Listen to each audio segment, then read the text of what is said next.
heavens, or welcome back to my channel. I'm a spicy creator. I have been for almost a year. I started from zero, nothing, nada, no one. And I managed to work my way up to the 5%. I mean, I'm not 0.1%, but I'm 5%, which is relatively good. And I've been hanging there for about 4 months. So if you are thinking about starting a spicy page, if you've started one, but you have no idea what's going on, you're at the right place, because I'm going to give it to you raw, uncut. I'm going to tell you the honest to God truth, because there's a lot of people out here that are making videos for clout or whatever, saying I started a Spicy Fans account and I had no followers, and within a month I was making 10 G's. No, the fuck you weren't. Like, no, you weren't. Doesn't work like that. Like, okay, so anyways, we're not gonna talk about that today. We're gonna talk about me. We're gonna talk about me. No, I'm just kidding. So I really want you guys to know like who I am and like what brought me to OnlyFans, and it's just gonna be like a video about me and my journey. So yeah, so that's my notes. Okay, so story time. How I became a stripper. Okay, so this was, don't even ask me when this was. This was way back when. I was actually married. I got married. Well, we were together when I was 19, and I got married when I was 20. Because I remember I wasn't allowed to drink out in bars. And that was a very toxic relationship. Very toxic. This was the love of my life, still is to this day. I've had lots of therapy over it. It was very abusive, physically abusive, and it ended in me being life flighted and almost dying. And the crazy part about it is I wanted to go back with him. Like, that's when you, okay, so when you guys, if you've never been through a domestic violence situation, everybody's like, well, why doesn't she just leave? Why doesn't she just leave? Like, you don't understand the grasp this person has on you. It is like, I don't even know how to explain it. They can't leave. Like, it's impossible to leave almost. Like, my parents, I was going to go back with him. My parents my dad flew down from Indiana. My mom, they had to physically remove me from the situation and not allow me to go anywhere. Like, I was so beaten up. I had to go to the doctor like after I went to the ER, obviously, because I was life flighted. And the next day or so, I was at the doctor and people were just staring at me. And one lady said, oh my God, you've been in a car accident. And I was like, yes, I've been in a car accident, because a lot of embarrassment comes with like being a domestic violence victim at first.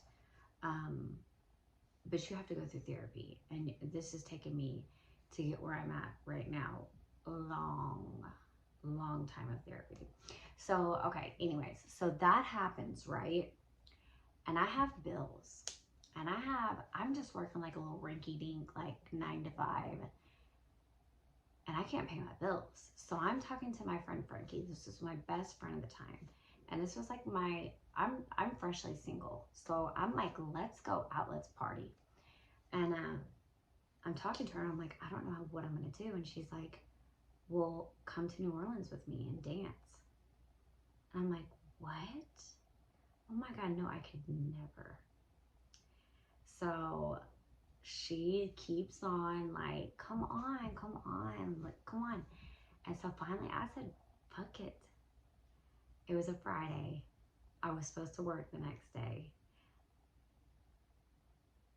We packed the car up because I live in Pensacola, Florida. So it's only like a 3.5 hour drive. And y'all, I didn't even know how to walk in platform shoes, you guys. So we're riding down there and like I'm amped up, like I'm a little bit nervous, but I have no clue what's gonna go on. I've been married, I've been like stuck in the house. I don't even know what strippers really do. So I get there. Easton, I'm recording a YouTube video. Easton, I'm recording a YouTube video.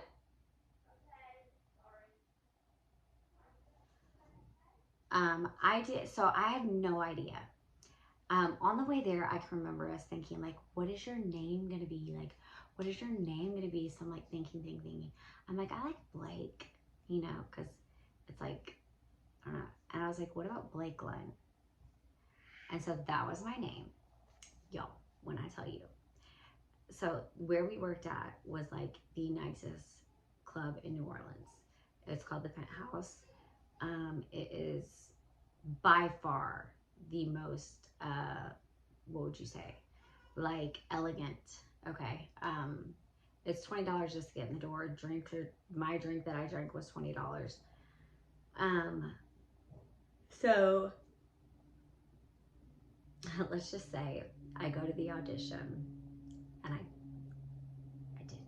didn't pass. I didn't make the cut.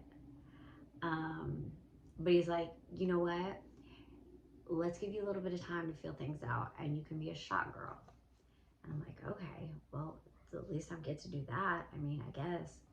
So that weekend, I had so much fun. I got wasted because I could still give dances being a shot girl. And I made like over $4,000. And I was like, baby, I hit the ground running and never looked back. Never looked back. And I was actually a dancer for, in stripper years, a long time. I would say like 7 years. So I'm like an OG. And I'm no way trying to brag, but if you were working with me, I've had several girls be like, I hate working with you. They loved me, but they're like, because like you're just on it. And I feel like, okay, so this is the thing. This is just about me. Like, I'm just telling y'all like about me. So I'm not going to give you any pointers, but I'm also going to do like a stripper because I feel like I'm an OG. Like I can tell you guys everything you need to know because there are rules. Like you have to, yeah, it's not a walk. And I mean, this is knowledge that I had learned over 7 years, but I'm willing to give it to y'all. So yeah, we're going to do a little something with that. So yeah, I worked at Penthouse for 2 or 3 years. I eventually upgraded to a dancer. Yeah, and I was making, God, an ungodly amount of money. I got my boobies done. But you want to know what? So I am going to tell you this little tidbit. It has nothing to do with your looks. I promise you. It has to do with your hustle game. Can you finesse? Because it's all about finessing the money. It's all really a psychological game. For real. And I mastered it. I'm not trying to brag, but I did. So I worked there, didn't save none of my money. Like went out, bought ridiculous stuff. Louis Vuitton bag, like stuff I wish I could give back. So then I had my son. I was still going to New Orleans. Met my best friend there. Shout out Summer, I love you. Oh, I got a good story time. Got arrested there. Yeah, got arrested. That'll be another story time. Got robbed twice at gunpoint. I got story time for days about New Orleans. So, okay, so yeah, I worked there for about like 4 years. And then I'm like, okay, you know, this is getting too much. Like, I need to be home with my son. So, I started working in Fort Walton Beach because I was not going to dance at school. So, I went to Fort Walton Beach, worked over there for about a year, made good money over there. Not as good as New Orleans. Then I went to Mobile, Alabama. Now, Mobile, Alabama, baby, is, ugh. You want to talk about, like, okay, I've worked at a lot of strip clubs. Mobile, Alabama is the only strip club where they are really doing what y'all think that they do. But I have a whole story on that, how I wasn't doing that, but I was getting a girl to do it for me, if that makes sense. I'll have to tell y'all that. I don't know if that'll probably get flagged. I don't know. Might not. I need to read over the community guidelines because I'm not sure. So then I went to Mobile, and then I pretty much stopped. Yeah, I pretty much stopped. And that's when I started getting on like the sugar baby websites. Because I was like, I'm going to get me a sugar daddy.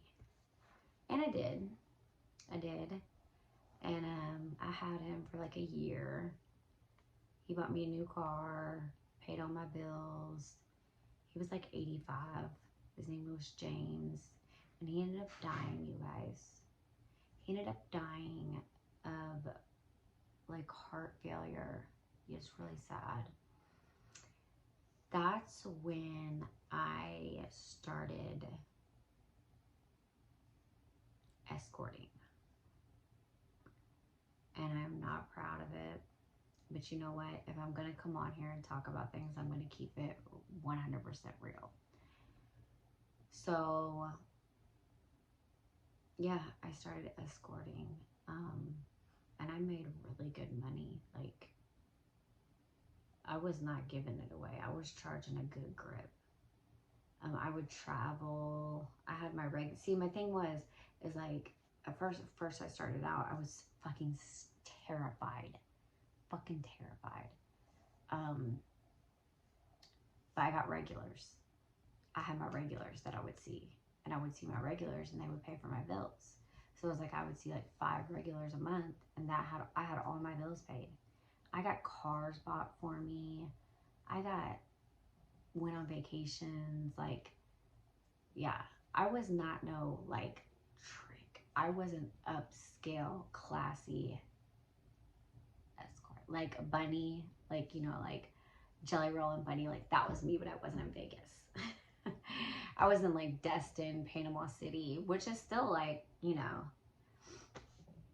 30A, like that area. I have some stories about that too, we could talk about. So I quit that, and I finally was like, okay, I'm gonna see what this Onlyfans is about. So y'all, when I say I did so much research, like I did so much research. So much. And I got on there,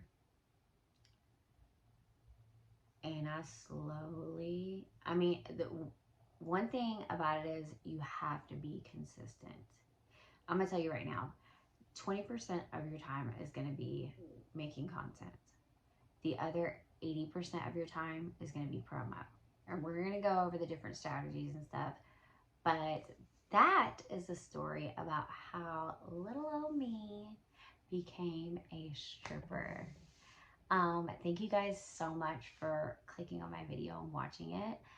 If you like this content, or if you like the content that I'm going to bring you, please hit the subscribe button, like, and share, and I will see you guys later. Mwah.